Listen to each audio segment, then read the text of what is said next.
हर महादेव। शिव शक्ति सिद्धेश्वर अखाड़े में आप सभी का स्वागत है। बहुत समय से वीडियो नहीं आ पा रही है, उसका कारण है कि हम साधना में थे और साधना की वजह से ना वीडियो बनाने का समय नहीं मिला। इसीलिए आप लोगों तक कुछ इन्फॉर्मेशन, कुछ वीडियो के माध्यम से जो हम देते हैं वो आपको नहीं मिल पाई। बहुत से भक्तगणों ने और बहुत से शिष्यों ने एक क्वेश्चन किया है, गुरुजी गुरु कैसा होना चाहिए। तो आप सभी लोग को आज मैं बता देना चाहता हूं कि गुरु किसको बनाना चाहिए, अपने जीवन में सतगुरु कौन होना चाहिए। वैसे देखा जाए तो अध्यात्म जीवन में ही सतगुरु होते हैं, बाकी आपके पैदा होते ही गुरु मिल जाते हैं आपको। जैसे माता पिता होते हैं वो भी गुरु होते हैं आपके। आप स्कूल में जाते हो जो नॉर्मल अध्ययन करने के लिए, वो भी आपके गुरु महाराज जी होते हैं। उसके बाद आप वेद पठन करते हो, वो भी आपके गुरु ही होते हैं।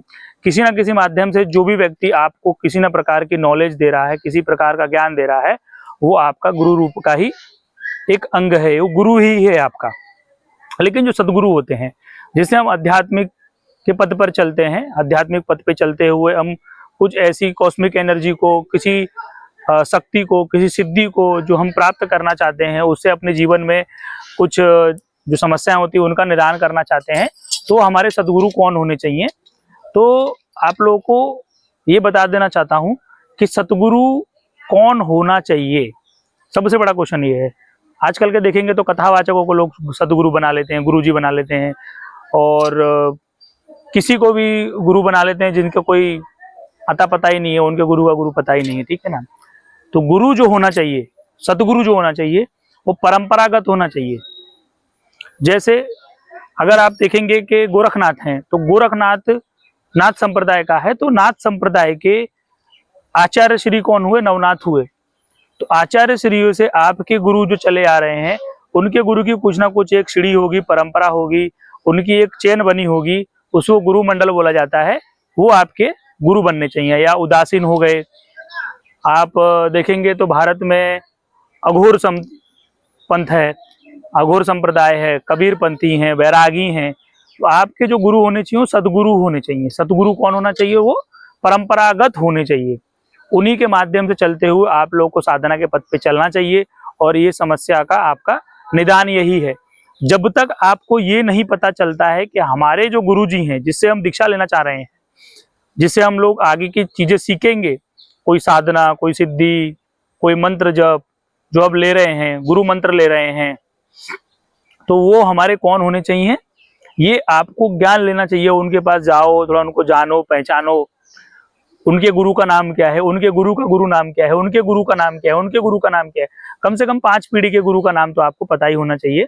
ऐसे व्यक्ति को आपको सदगुरु के रूप में स्वीकार करना चाहिए। नहीं तो आज के समय में भारत में ऐसा देखा जा रहा है कि कोई भी गुरु रूप धारण कर लेता है, कोई भी भगवत धारण कर लेता है। क्रिमिनल हो, किसी भी तरीके का व्यक्ति हो, भगवत धारण करने के बाद अपने आप को गुरु महाराज जी बुलाना चालू कर देता है। उसको भी ऐसा लगता है कि गुरु महाराज बन गया है। ऐसा नहीं है। भारत में जितने भी साधु संत हैं, महात्मा हैं, उनमें बहुत सारी मिलावटें हो चुकी हैं। आप देखेंगे तो 70% मिलावट है। उसके बाद देखोगे औघड़, ओझा, भगत, बुआ, वो अपने आप को भी सदगुरु बना लेते हैं, उनको बना लेते हैं, क्योंकि उनके बदन में भूत प्रेत जिंद मसान आते रहते हैं, तो दिखाएंगे ये देवी हैं। जो आजकल के समय में देखोगे कि चौकी जो लगाने लगे हैं, दिल्ली में अधिकतर बहुत ज्यादा चौकियां लगने लगी हैं। आज के टाइम पे तो देखेंगे कि किन्नर लोग बहुत ज्यादा चौकी लगाने लगे हैं। जो गे होते हैं, छक्के होते हैं, वो भी ज्यादा चौकी लगाने लगे हैं। जैसे आज के समय में देख लो, रुद्र तारा घूम रहा है, उसको लोग नकली बाल लगा लिए, उसने नकली बाल लगाकर उसको सब लोग गुरु बोलते हैं। रुद्र तारा फर्जी है। ऐसे ही सिलोरी धाम वाला देखो, एक गुरु घूम रहा है, वो भी बागेश्वर धाम जैसे ही बाबा जी हैं, उन्हीं के तरीके से वो पाखंड करना चाह रहा है। ऐसे बहुत से लोग हैं जो इन लोगों पर विश्वास नहीं करना चाहिए, और ऐसे लोगों को गुरु बनाना ही नहीं चाहिए। ठीक है, आप लोगों को मेरा सजेशन यही रहेगा कि आप जिसको भी गुरु बनाते हैं, जिससे गुरु दीक्षा लेते हैं, किसी को धारण करोगे, आप अपने पूरे परिवार के सहित पहले तो आपके परिवार में बताइए। जैसे कोई लड़का लेता है और शादीशुदा नहीं है तो अपने माँ बाप को बताइए, शादीशुदा तो अपनी पत्नी को बताइए, बच्चों को बताइए, उनको गुरु धारण कर रहे हैं।